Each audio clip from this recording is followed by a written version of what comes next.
Welcome back to BBC World News. Our latest headlines here. The US has ordered China to shut down its consulate in Houston in Texas, accusing Beijing of massive and illegal spying operations. China has branded the closure as an outrageous and unjustified move.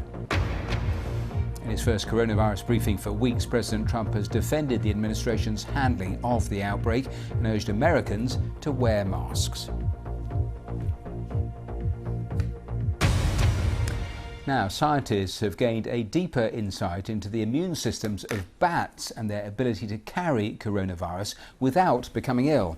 Their findings could help researchers in the fight against Covid-19. In the study, published in the journal Nature, scientists successfully decoded the genomes of 6 different bat species. Let's find out more with our science correspondent Helen Briggs. And Helen, take us through a little more about what the scientists did and what they found.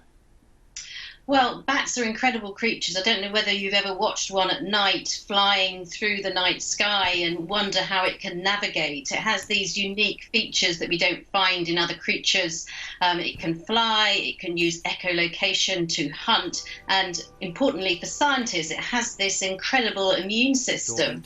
So it can cope with viruses that to us are deadly. So it has these superpowers, and those are the secrets to those are in the genes. So there's this big project to map the genomes of all the bats in the world, more than 1,000 of them.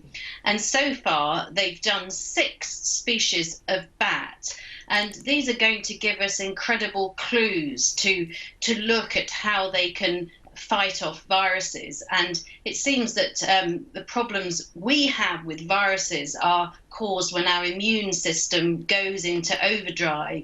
Now, that doesn't seem to happen in bats. So this work could give clues to how bats do this, and we could harness this for human good. So the scientists want to study exactly how these genes work, what's switched on, what's switched off, how bats have evolved this mechanism. And it could give us some new clues to think about treatments for viruses. Of course, humans are very susceptible to viruses, and we don't have too many treatments for them. So there's a hope that they could look at this and somewhere down the line develop some sort of new treatment. Hopefully, if possible, it could be used for Covid-19, but of course that's a bit of a long shot, but maybe down the line for future pandemics as well. So there's a lot of interest in this work from scientists. It's interesting because you touched upon it, because with many viral infections, it's not the virus that kills us, it's the acute inflammatory response that is then brought on. That doesn't happen, does it, with bats? It's almost unique, their immune system, isn't it?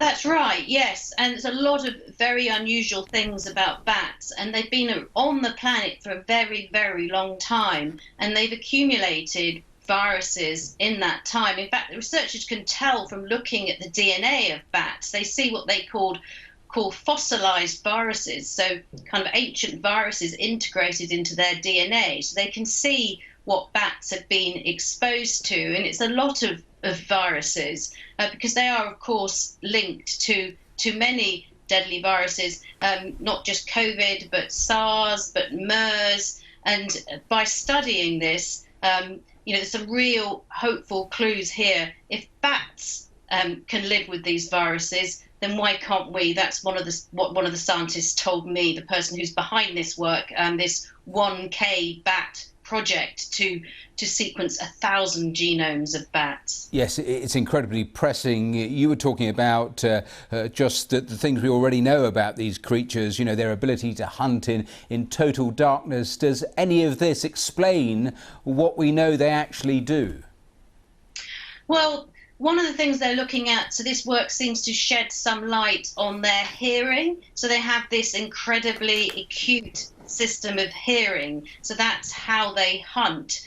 So they use sound waves, they bounce sound waves off objects in the dark and use this incredibly acute hearing to do that. So it is, as some describe, like seeing in the dark.